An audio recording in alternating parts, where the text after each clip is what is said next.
제 다리는 어디에 부딪히지도 않았는데 왜 이렇게 시퍼렇게 멍이 든 걸까요?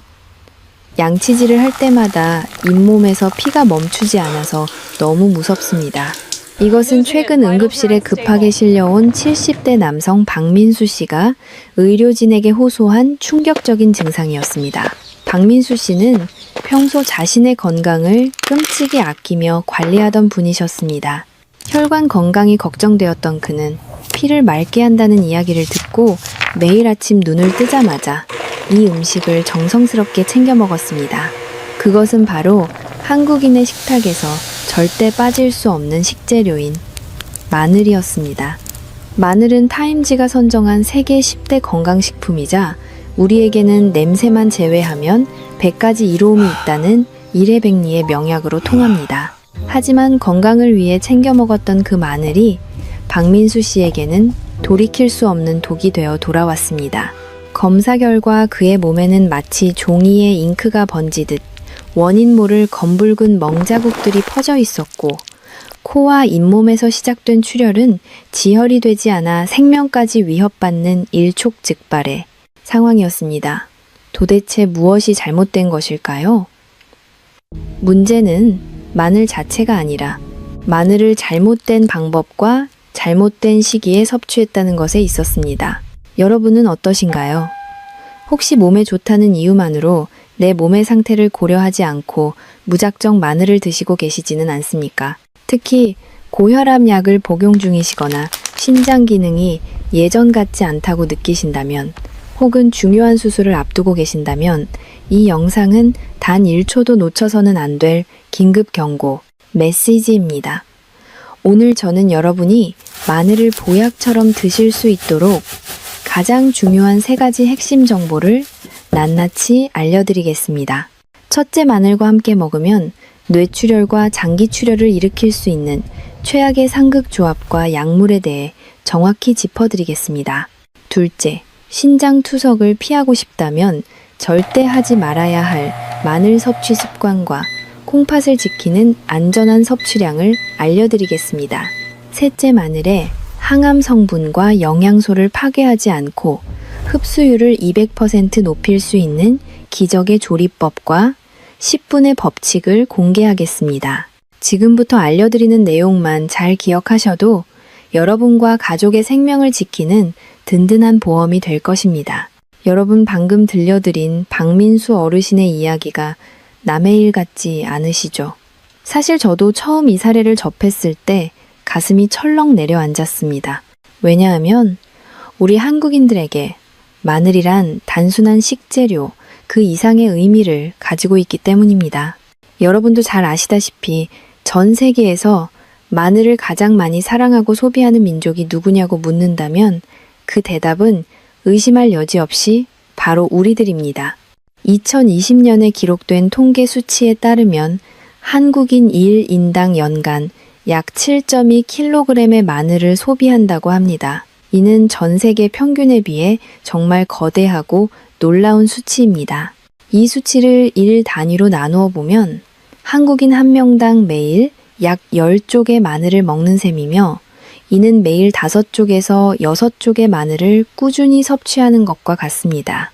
김치부터 찌개, 그리고 각종 반찬에 이르기까지 우리의 식탁 위에서 마늘은 없어서는 안 될 존재이며 마치 음식의 영혼이 된 것과 같다고 말할 수 있습니다. 우리가 왜 이렇게 마늘을 많이 먹고 평생 거의 매일 그 습관을 유지하는 것일까요? 그 이유는 마늘이 음식의 풍미를 더해주는 훌륭한 식재료이기 때문만이 아니라 무엇보다 우리 모두가 마늘이 건강의 기적 같은 이점을 가져다 준다고 굳게 믿고 있기 때문입니다. 암을 예방하고 늙지 않게 해주며 활력을 준다는 믿음 때문에 우리는 밥상 위에서 마늘을 보면 안심하곤 합니다. 하지만 바로 여기에 우리가 미처 몰랐던 무서운 함정이 숨어 있습니다. 마늘과 같은 신비의 명약으로 여겨지는 식품도 먹는 방법을 모르거나 잘못된 시기에 먹으면 사람을 죽음에 이르게 하는 독약으로 돌변할 수 있다는 잔인한 사실을 아는 사람은 거의 없습니다. 남들에게는 다 좋은 약이라도 나의 몸 상태나 내가 먹고 있는 약과 만나면 치명적인 결과를 초래할 수 있습니다. 특히 고령자이시거나 집안의 어르신들, 더 구체적으로는 혈압약이나 항응고제를 복용 중인 분들, 신장 기능이 떨어진 분들, 혹은 수술대에 오를 준비를 하고 계신 분들에게 마늘을 함부로 먹는 것은 절대적인 금기사항이 될 수 있습니다. 앞서 말씀드린 박민수 어르신도 자신의 건강을 소홀히 했던 분이 절대 아니었습니다. 오히려 자신의 건강을 끔찍이 아끼고 관리하는 전형적인 우리네 아버지 세대를 대표하는 분이셨습니다. 고혈압을 앓고 계셔서 시간을 맞춰 혈압약을 복용하셨고 혈액순환이 좋지 않아 의사가 처방해준 항응고제도 꾸준히 드셨습니다. 그분은 의사의 지시를 따르는 것이 자신의 생명을 지키는 최선의 방법이라고 믿으셨습니다. 그렇게 성실하게 건강을 관리하던 분이 왜 갑자기 응급실에서 사경을 헤매게 되었는지 그 구체적인 내막을 알게 되신다면 여러분은 아마 큰 충격을 받으실 겁니다. 본격적인 원인 분석과 해결책을 말씀드리기에 앞서 지금 전해드리는 이 정보가 여러분과 가족의 건강을 지키는 데 도움이 된다면 지금 바로 아래에 있는 구독 버튼을 한 번씩 꾹 눌러주세요. 여러분의 작은 관심이 제가 더 좋은 건강 정보를 만드는데 정말 큰 힘이 됩니다. 자, 이제 박민수 씨가 겪었던 비극의 시작점으로 돌아가서 우리가 무심코 저지르고 있는 실수가 무엇인지 정확하게 짚어보겠습니다. 자, 이제 시간을 거슬러 올라가 서울에 거주하는 70세 남성 박민수 어르신에게 닥쳤던 위험천만했던 3개월간의 기록을 아주 면밀하게 들여다보겠습니다. 이 이야기는 건강을 자신하는 우리 모두가 언제든 겪을 수 있는 예고된 재난일 수도 있습니다. 박민수 씨는 평소 동네에서도 소문난 건강 박사로 통했습니다. 은퇴 후 매일 공원을 걷고 식단 관리를 철저히 하는 것이 그의 일상이었습니다.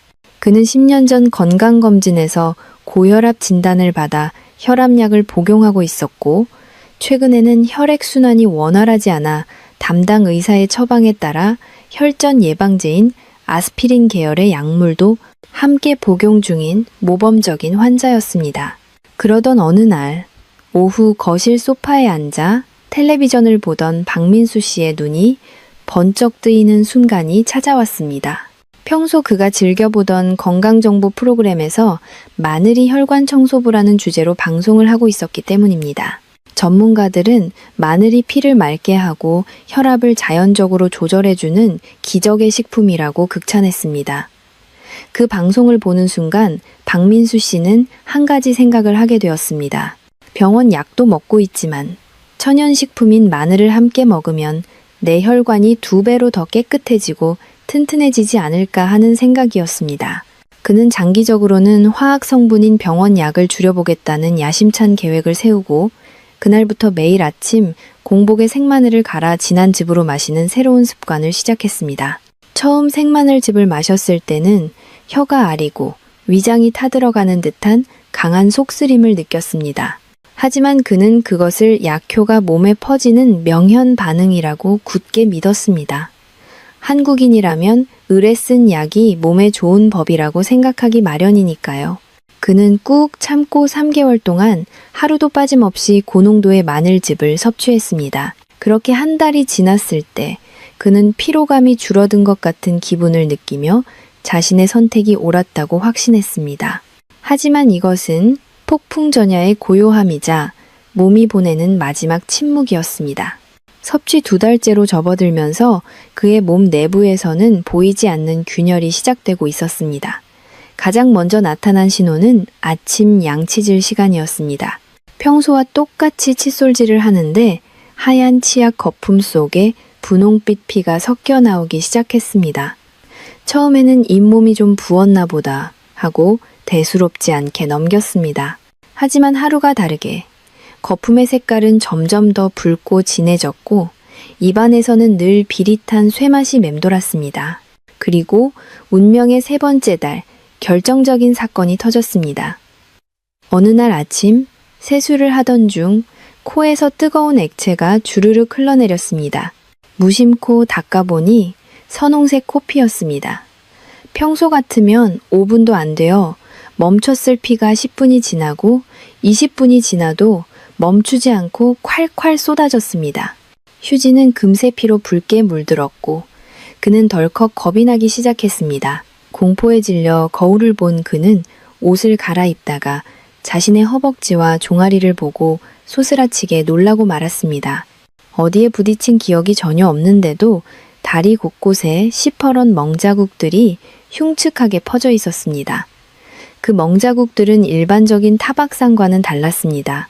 마치 피부 안쪽에서 모세혈관이 터져 검은 잉크가 번진 것처럼 넓고 불규칙한 모양을 하고 있었습니다. 그것은 단순한 멍이 아니라 그의 온몸에서 혈액이 새어나오고 있다는 위험한 신호였습니다.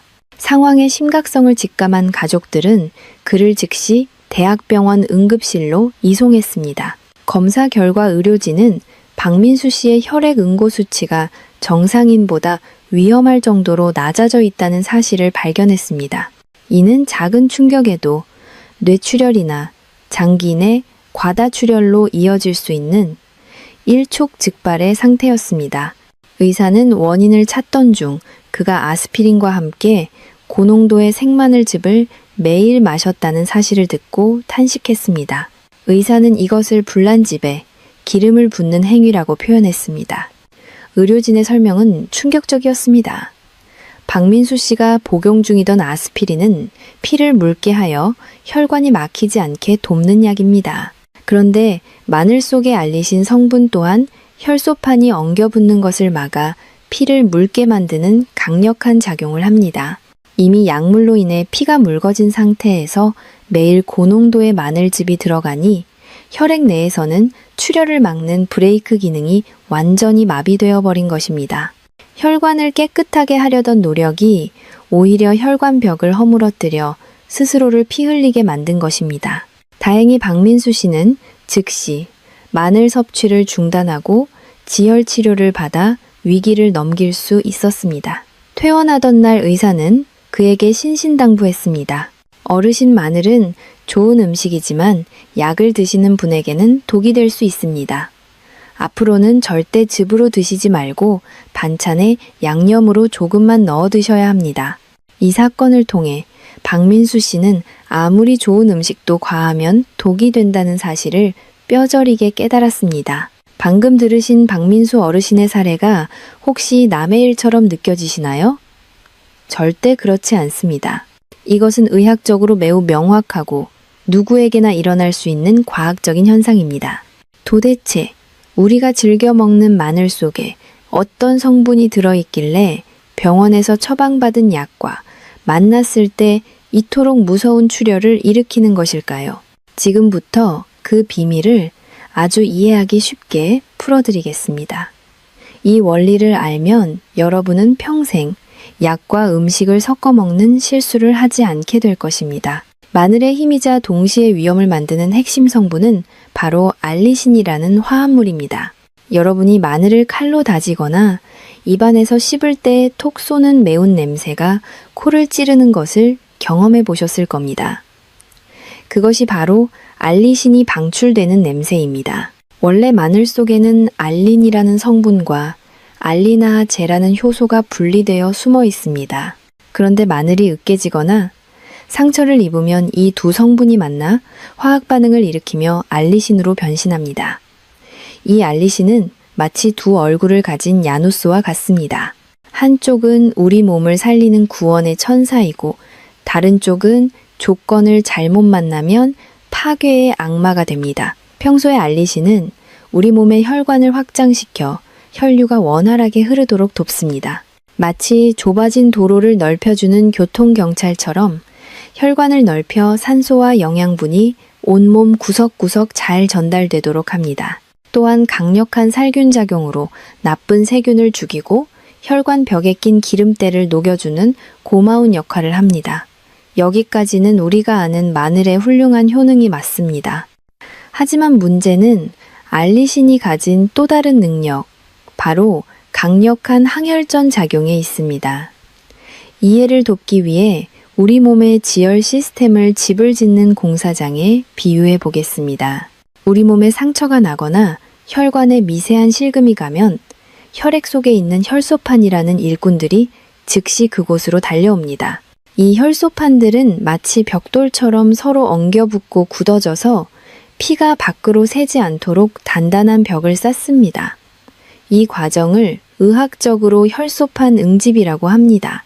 이 벽이 잘 만들어져야 우리는 피를 흘려도 금방 지혈이 되고 생명을 안전하게 유지할 수 있습니다.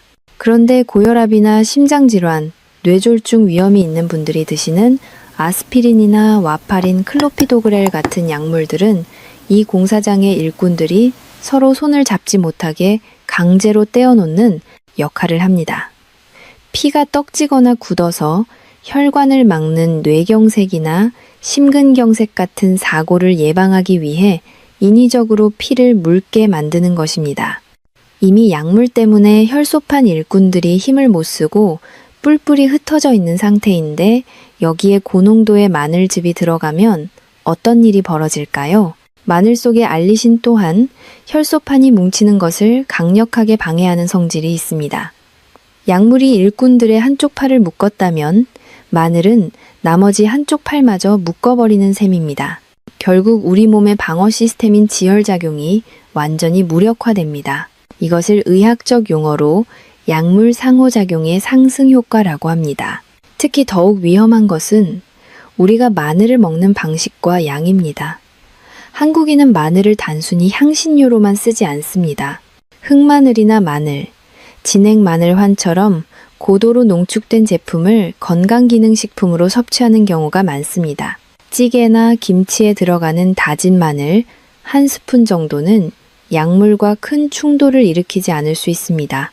하지만 마늘즙 한 팩에는 보통 생마늘 수십 쪽에서 많게는 50쪽 분량의 성분이 농축되어 들어갑니다.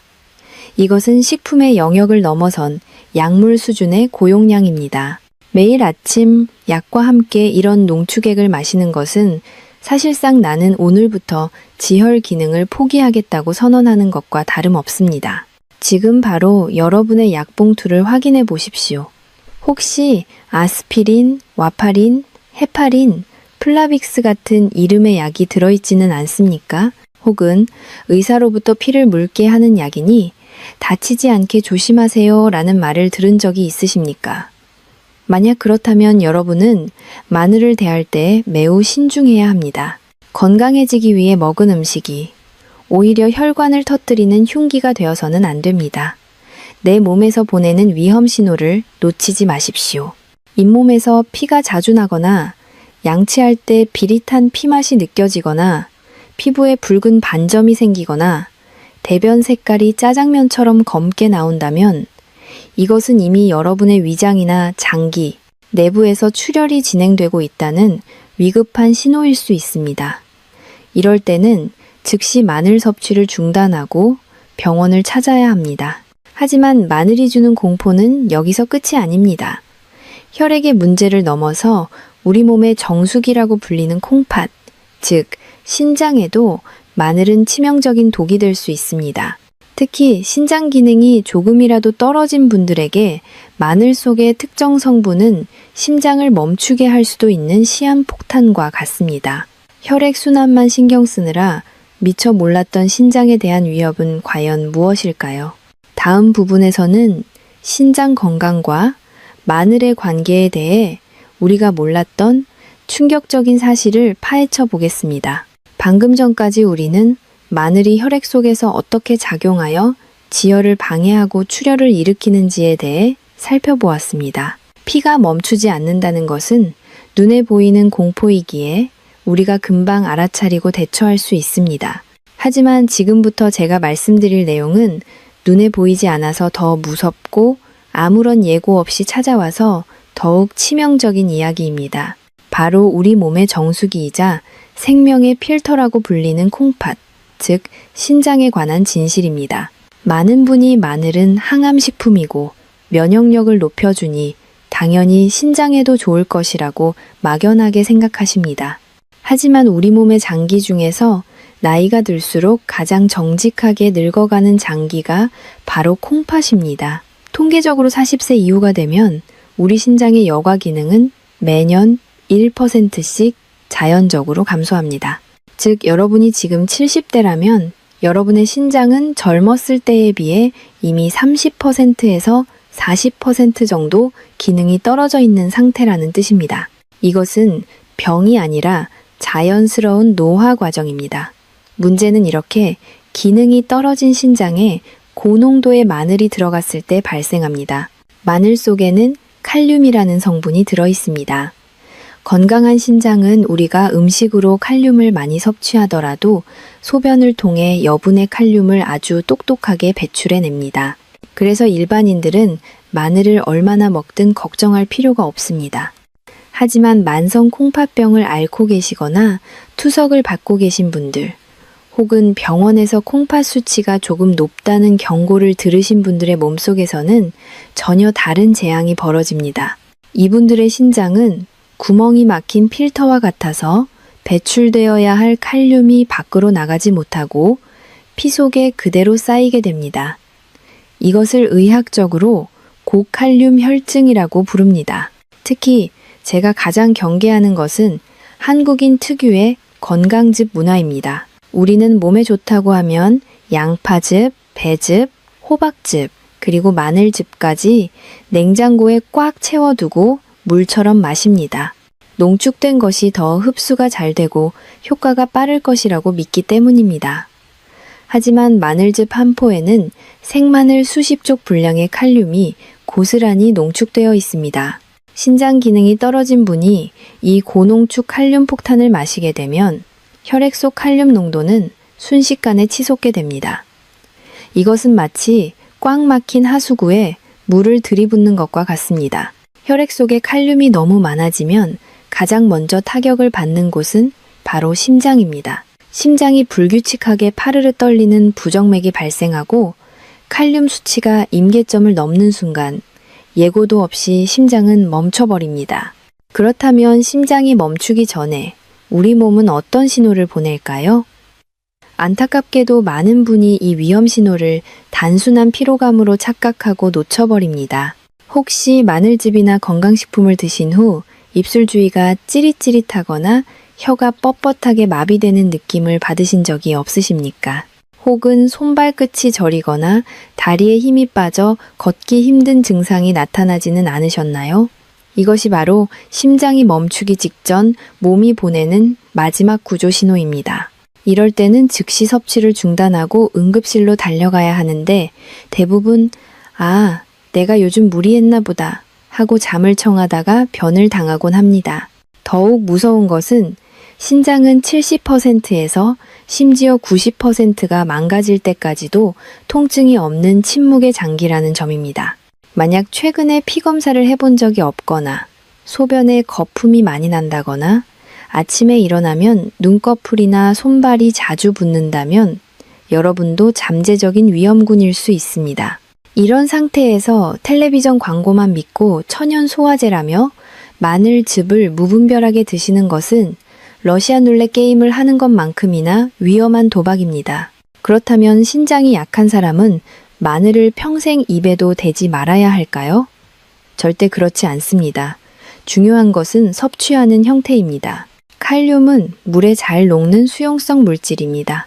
따라서 신장이 안 좋은 분들은 생마늘이나 즙보다는 끓는 물에 데치거나 푹 익힌 마늘을 드시는 것이 훨씬 안전합니다.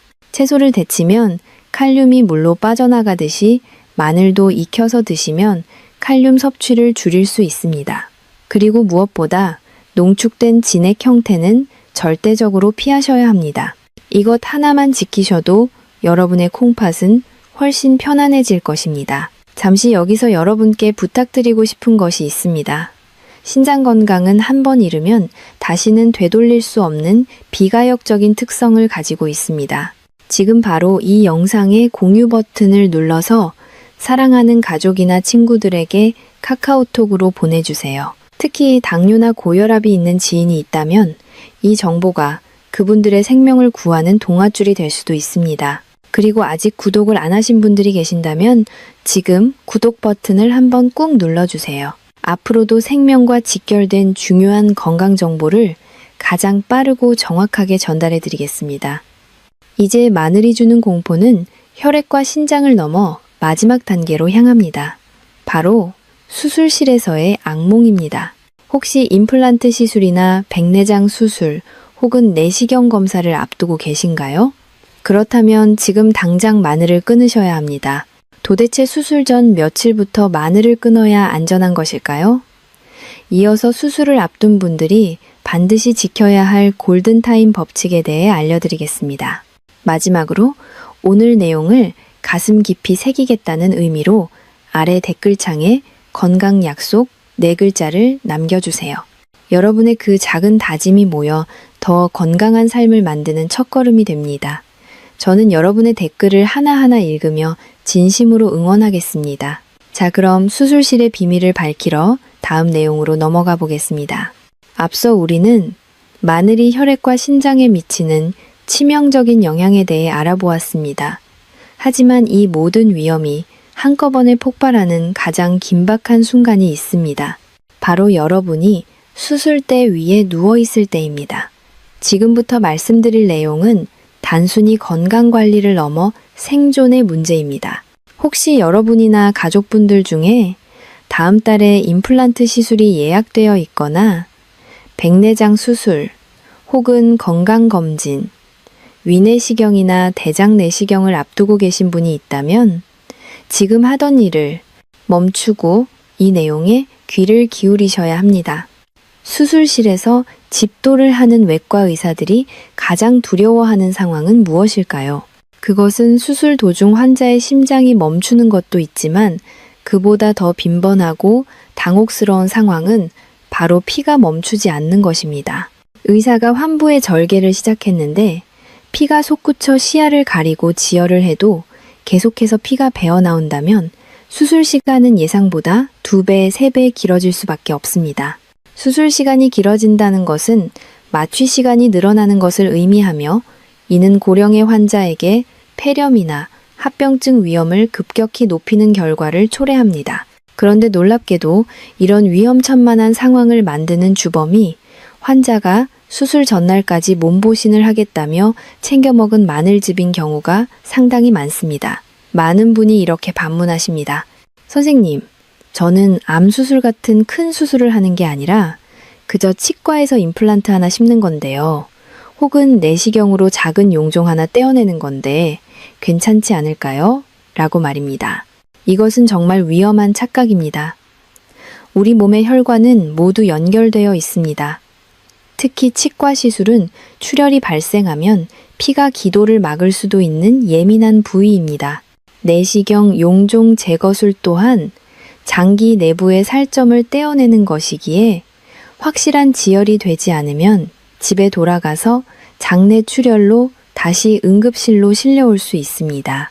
크든 작든 칼을 대는 모든 시술 앞에서는 반드시 지켜야 할 철칙이 있습니다. 그래서 의사들은 환자들에게 14일의 법칙을 강조합니다. 이것은 수술 예정일로부터 최소 14일 전, 즉 2주 전부터는 마늘을 포함한 모든 혈행 개선 건강식품을 끊어야 한다는 골든타임입니다. 왜 하필 14일일까요? 우리 몸에서 지혈을 담당하는 혈소판의 수명이 약 7일에서 10일 정도이기 때문입니다. 여러분이 오늘 마늘즙을 마셔 혈소판 기능이 약해졌다면 그 혈소판이 죽고 새롭고 건강한 혈소판이 생성되어 정상적인 지혈 기능을 회복하기까지 최소 일주일에서 열흘 이상의 시간이 필요합니다. 안전하게 넉넉 잡아 이 주일의 시간을 두는 것입니다. 이 기간에는 마늘즙은 물론이고 양파즙, 은행잎, 추출물, 오메가3, 그리고 한국인들이 사랑하는 홍삼까지도 잠시 중단하셔야 합니다. 이것들은 모두 피를 묽게 만들어 수술장에서 의사를 땀 흘리게 만드는 요주의 리스트입니다. 만약 깜빡하고 수술 전날까지 마늘을 드셨다면 어떻게 해야 할까요? 수술 당일이라도 의사에게 솔직하게 고백하셔야 합니다. 선생님, 제가 깜빡하고 마늘 진액을 먹었습니다. 라고 말하는 용기가 여러분을 수술 부작용으로부터 지켜줍니다. 의사는 그 말을 듣고 출혈 경향을 다시 체크하거나 필요하다면 수술 날짜를 미루는 현명한 판단을 내릴 수 있습니다. 혼나지 않을까 걱정해서 숨기거나 대수롭지 않게 여기는 순간 호미로 막을 것을 가래로도 못 막는 상황이 올 수 있습니다. 수술을 앞두고 몸이 허약해질까봐 걱정되어 보양식을 찾으시는 마음은 충분히 이해합니다. 하지만 수술 전 2주 동안은 무엇을 더 먹는 것보다 무엇을 안 먹는 것이 진정한 보양이라는 사실을 명심하십시오. 비워야 채울 수 있다는 말처럼 수술 전에는 몸을 깨끗하게 비우는 것이 최고의 준비입니다. 자, 그렇다면 이제 우리는 마늘을 영원히 피해야만 하는 걸까요? 아닙니다. 마늘은 여전히 우리 식탁의 보물입니다. 이제부터는 이 위험한 마늘을 어떻게 요리해야 독은 빼고 약성만 남길 수 있는지 그 기적의 조리법과 섭취 공식을 공개하겠습니다. 이 방법만 알면 여러분은 부작용 걱정 없이 마늘의 효능을 200% 누리실 수 있습니다. 앞서 우리는 수술실과 응급실을 오가는 무거운 이야기들을 나누었습니다. 이제 긴장을 조금 풀고 매일 우리가 마주하는 밥상 위로 시선을 돌려보겠습니다. 여러분은 평소에 마늘을 드시면서 이런 고민을 해보신 적이 없으신가요? 마늘을 먹고 우유를 마시면 속이 뒤집힌다는 말이 있던데 진짜일까? 혹은 마늘과 달걀을 같이 먹으면 독이 생긴다는 소문이 사실일까 하는 의문들 말입니다. 인터넷과 유튜브에는 근거 없는 괴담들이 넘쳐나서 우리를 혼란스럽게 만듭니다. 오늘 제가 그 엉킨 실타래를 속 시원하게 풀어드리고 마늘과 최고의 궁합을 자랑하는 짝꿍 음식까지 확실하게 정해드리겠습니다. 가장 먼저 짚고 넘어가야 할 것은 한국인이 식사 후에 습관처럼 마시는 커피입니다. 점심에 마늘이 듬뿍 들어간 찌개나 제육볶음을 드시고 입가심으로 아이스 아메리카노 한 잔을 드시는 분들이 정말 많습니다. 결론부터 말씀드리면 이것은 내 위장에 염산을 붓는 것과 같은 최악의 행동입니다. 마늘의 매운맛을 내는 알리신 성분은 그 자체로 위점막을 강력하게 자극합니다. 그런데 여기에 카페인이 들어가면 위산 분비가 폭발적으로 늘어나게 됩니다. 이미 마늘 때문에 예민해진 위벽을 과도하게 분비된 위산이 공격하면서 위염이나 위궤양을 유발하는 지름길이 됩니다. 따라서 마늘을 많이 드신 날에는 최소 2시간 동안은 커피를 참으시는 것이 위장을 지키는 길입니다. 그렇다면 마늘을 먹고 속이 쓰릴 때 우유를 마시는 것은 어떨까요? 한간에는 우유의 단백질과 마늘이 만나면 덩어리가 져서 소화가 안 된다는 속설이 있습니다. 하지만 이것은 완전히 잘못된 정보입니다. 오히려 우유는 마늘의 구원투수입니다. 우유 속의 풍부한 단백질은 마늘의 매운맛을 내는 알리신과 결합하여 그 독한 냄새를 잡아주는 탈취제 역할을 합니다. 또한 우유의 유지방 성분이 위벽을 부드럽게 감싸주어 마늘의 자극으로부터 위장을 보호해줍니다.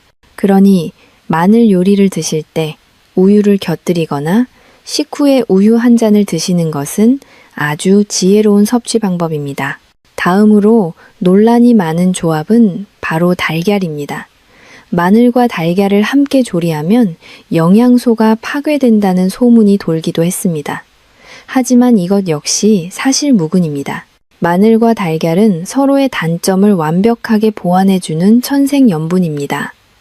달걀은 완전 식품이지만 딱 하나 비타민C와 식이섬유가 부족합니다. 마늘이 바로 그 부족한 부분을 채워줍니다. 게다가 마늘의 알리신은 조리 과정에서 달걀의 비린내를 잡아주고 살균 작용을 하여 식중독 위험을 낮춰줍니다. 특히 마늘에 들어있는 셀레늄 성분은 달걀의 비타민E와 만나면 항산화 효과가 배가 되어 노화 방지에 탁월한 시너지를 냅니다. 그러니 앞으로 달걀찜을 하실 때 다진 마늘을 듬뿍 넣으셔도 안심하셔도 됩니다. 마지막으로 한국인의 생일상에 빠지지 않는 미역국 속의 마늘입니다. 어떤 분들은 미역과 마늘을 같이 넣으면 미역의 영양소가 파괴된다고 걱정하시지만 이는 화학적으로 전혀 근거가 없습니다. 오히려 미역과 같은 해조류는 마늘과 찰떡궁합입니다. 마늘은 몸을 따뜻하게 하고 혈액순환을 돕지만 성질이 뜨거워서 열이 많은 사람에게는 부담이 될 수 있습니다. 이때 차가운 성질을 가진 해조류가 마늘의 열을 중화시켜 주어 균형을 맞춰줍니다. 또한 미역의 풍부한 알긴산 성분은 마늘의 자극적인 성분이 위장에 머무는 시간을 줄여주어 소화를 돕습니다. 여기서 보너스로 여러분이 꼭 아셔야 할 진짜 최고의 궁합 하나를 더 알려드리겠습니다. 그것은 바로 돼지고기입니다. 우리가 삼겹살을 먹을 때 마늘을 구워 먹는 것은 본능적으로 찾은 정답이었습니다. 돼지고기에는 피로회복 비타민이라고 불리는 비타민 B1이 매우 풍부합니다. 그런데 이 비타민은 몸에 흡수가 잘 안 되고 금방 배출되는 단점이 있습니다.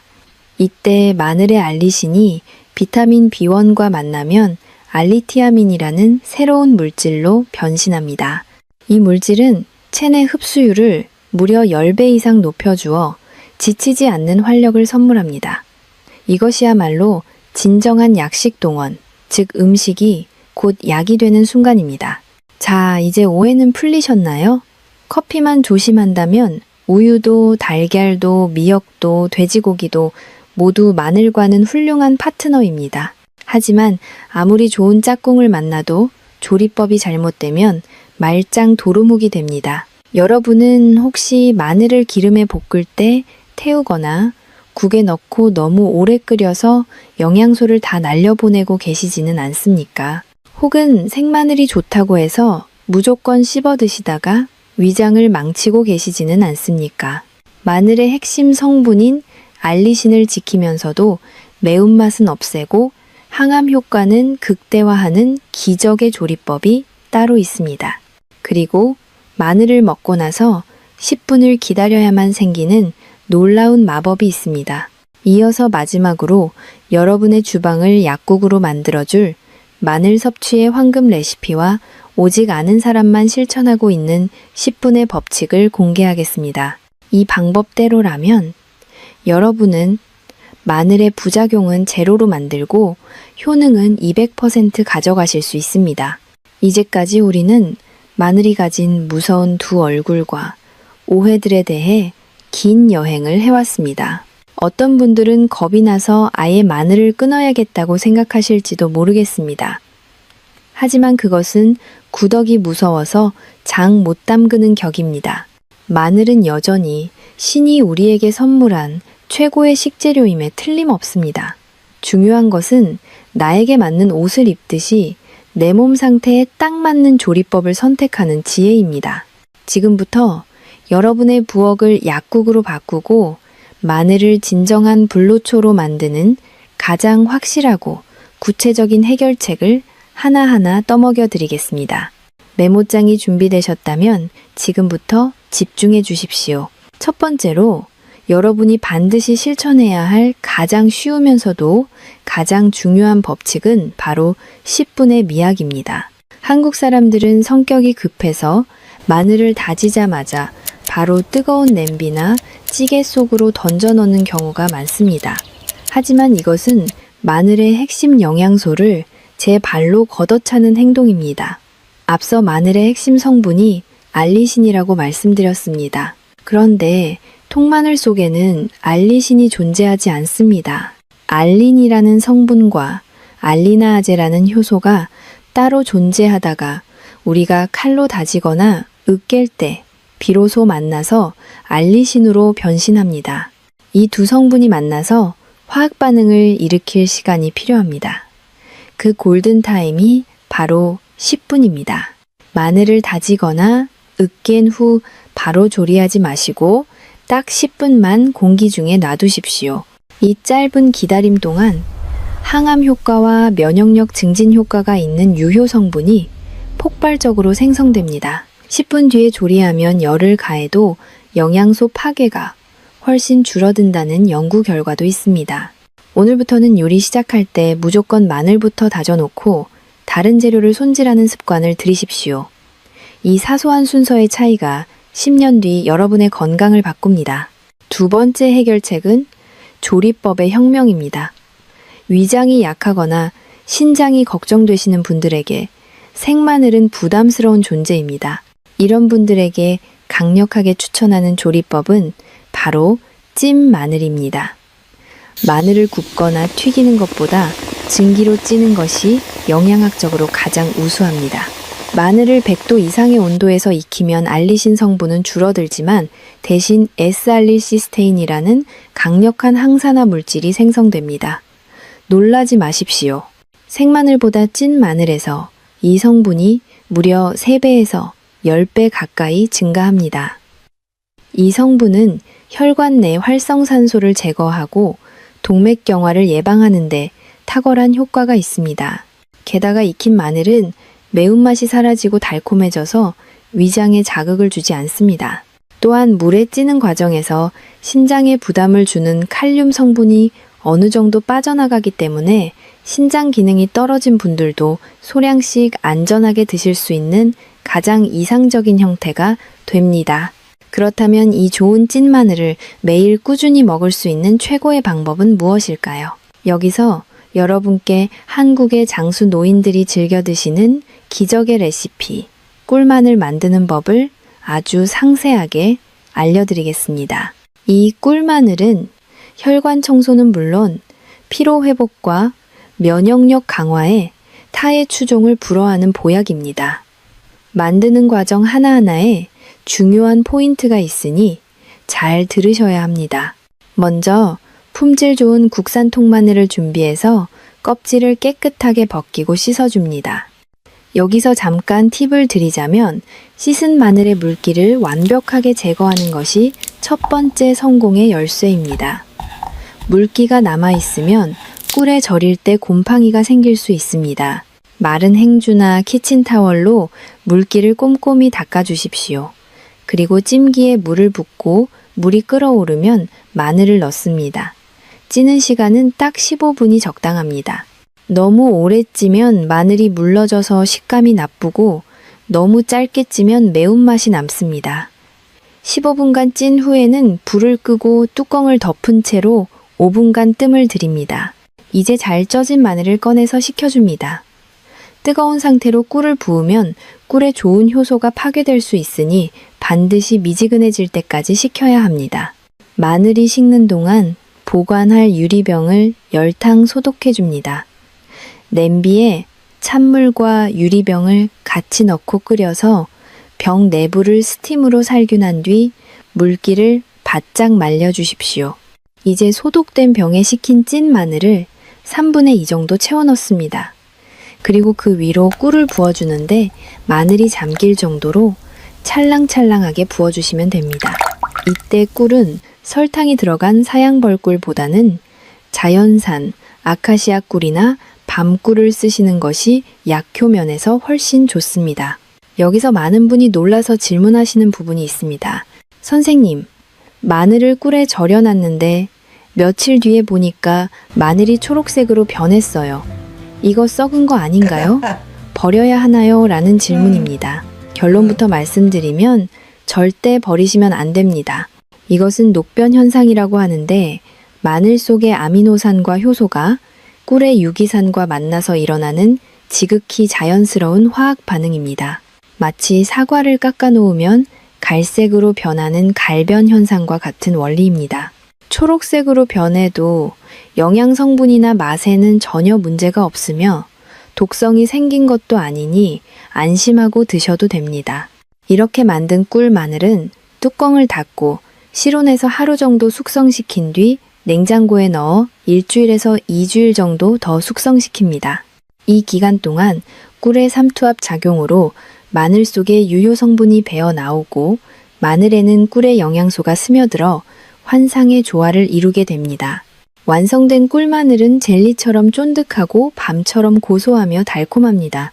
섭취량은 하루에 3쪽에서 5쪽 정도가 적당합니다. 아침 공복에 따뜻한 물 한 잔과 함께 꿀마늘 3쪽을 드셔보십시오. 위장이 쓰리지도 않으면서 온몸에 온기가 돌고 활력이 생기는 것을 즉시 느끼실 수 있을 것입니다. 만약 꿀마늘을 만들 시간이 없거나 당뇨 때문에 꿀이 부담스러운 분들을 위해 또 하나의 초간단 비법을 알려드리겠습니다. 바로 마늘 기름입니다.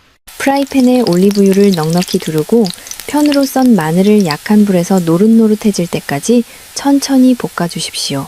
이렇게 만든 마늘 기름을 병에 담아두고 샐러드 드레싱으로 쓰거나 나물을 무칠 때 참기름 대신 사용해 보십시오. 지용성인 마늘의 유효 성분이 기름에 녹아나와 체내 흡수율이 높아지고 고소한 풍미가 입맛을 돋워줍니다. 세 번째 해결책은 버려지는 것에 대한 재발견입니다. 여러분은 요리하실 때 마늘 껍질을 어떻게 하시나요? 아마 100% 쓰레기통으로 버리실 겁니다. 하지만 오늘부터는 절대 버리지 마십시오. 마늘 껍질에는 알맹이보다 식이섬유가 4배, 폴리페놀이 7배나 더 많이 들어 있습니다.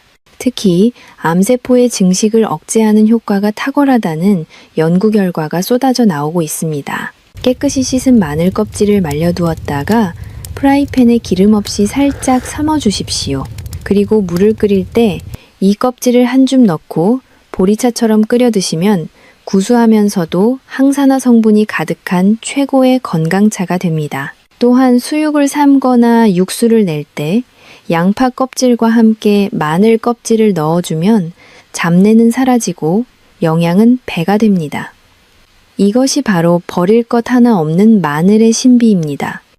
마지막으로 섭취량에 대한 명확한 기준을 정해드리겠습니다. 아무리 좋은 조리법이라도 과하면 독이 됩니다. 건강한 성인을 기준으로 생마늘은 하루에 2쪽에서 3쪽, 익힌 마늘은 5쪽에서 6쪽이 적당합니다. 하지만 위염이 있거나 위궤양이 있는 분들은 절대 공복에 생마늘을 드시면 안 됩니다. 반드시 식사 도중에 반찬으로 익힌 마늘을 1~2쪽 드시는 것으로 시작해야 합니다. 그리고 앞서 말씀드린 항응고제나 혈압약을 드시는 분들, 그리고 신장 수치가 경계선에 있는 분들은 즙이나 진액 형태는 무조건 피하시고 음식에 들어가는 양념이나 푹 익힌 꿀, 마늘 형태로 하루 1쪽에서 2쪽 정도만 드시는 것이 가장 안전합니다. 내 몸의 소리를 듣는 것이 그 어떤 의사의 처방보다 중요합니다. 먹고 나서 속이 더부룩하거나 가스가 차거나 설사를 한다면 그것은 내 몸이 거부하는 신호이니 즉시 양을 줄이거나 섭취를 중단해야 합니다. 이제 여러분은 마늘을 어떻게 다루어야 하는지 마스터하셨습니다. 마늘은 칼이 아니라 지혜로 다스려야 하는 식재료입니다. 10분의 기다림으로 영양을 깨우고 찌고 숙성시키는 정성으로 독성을 잠재우며 껍질까지 활용하는 알뜰함으로 건강을 채우는 것. 이것이 바로 진정한 한국인의 건강, 밥상입니다. 오늘 저녁 식탁에는 생마늘 대신 가족들을 위해 정성스럽게 찐 마늘을 올려보시는 건 어떨까요? 작은 변화가 가족의 건강한 미래를 만듭니다. 우리는 지금까지 마늘에 대한 공포와 오해, 그리고 진실과 해법까지 긴 여정을 함께 했습니다. 단순히 몸에 좋다는 말만 믿고 무작정 먹던 과거와 작별하고, 이제는 내 몸을 이해하고 똑똑하게 먹는 새로운 습관을 시작할 때입니다. 이 영상이 여러분의 식탁 위에 건강한 변화를 가져다주는 소중한 계기가 되기를 진심으로 바랍니다. 이제 마지막으로 박민수 어르신은 그 후 어떻게 되셨을지, 그리고 여러분께 전하고 싶은 마지막 당부는 무엇인지 정리하며 영상을 마무리하겠습니다. 박민수 어르신의 뒷이야기가 많이 궁금하실 겁니다. 다행히 어르신은 퇴원 후 다리의 멍자국과 코피가 완전히 사라지고 예전보다 훨씬 더 건강하고 밝은 모습으로 경로당에 나가고 계십니다. 달라진 점이 하나 있다면 냉장고에 가득했던 마늘즙을 전부 버리고 이제는 며느리가 알려준 조리법대로 밥상 위에서 잘 익힌 마늘 반찬을 딱 3쪽씩만 드신다는 점입니다. 그는 이제 확실히 깨달았습니다. 무작정 몸에 좋다는 소문만 믿고 과하게 먹는 욕심이 오히려 내 몸을 해칠 수 있다는 평범하지만 무거운 진리를 말입니다. 오늘 영상을 끝까지 시청하신 여러분은 이제 마늘 박사가 되셨습니다. 우리는 마늘이 가진 이중성을 확실하게 배웠습니다. 혈전 용해제나 혈압약을 드시는 분들은 농축된 마늘즙을 피해야 한다는 사실, 신장이 약한 분들에게는 마늘 속 칼륨이 독이 될 수 있다는 사실, 그리고 수술을 앞두고는 반드시 14일 전부터 마늘을 끊어야 한다는 생명과 직결된 원칙들을 머릿속에 깊이 각인시켰습니다. 또한 10분의 기다림과 찌는 조리법으로 부작용은 없애고 효능은 극대화하는 지혜까지 마스터했습니다. 진정한 건강은 무엇을 더 비싼 돈을 주고 사 먹느냐가 아니라 내 몸의 상태를 알고 무엇을 어떻게 먹느냐에 달려 있습니다. 오늘 배운 이 소중한 지혜가 여러분과 사랑하는 가족의 식탁을 지키는 가장 든든한 방패가 되기를 진심으로 소망합니다. 저 또한 앞으로도 검증된 의학 정보와 실생활에 꼭 필요한 건강 지혜로 여러분의 곁을 든든하게 지키겠습니다. 오늘 이 영상이 여러분의 건강 수명을 1년 더 늘려주었다고 생각하신다면 주저하지 말고 지금 바로 구독 버튼을 꾹 눌러주세요. 여러분의 구독과 좋아요는 제가 더 좋은 영상을 만드는 생명수와 같습니다. 다음 시간에도 여러분의 몸을 살리는 기적 같은 이야기로 다시 찾아오겠습니다. 늘 건강하고 행복하십시오. 감사합니다.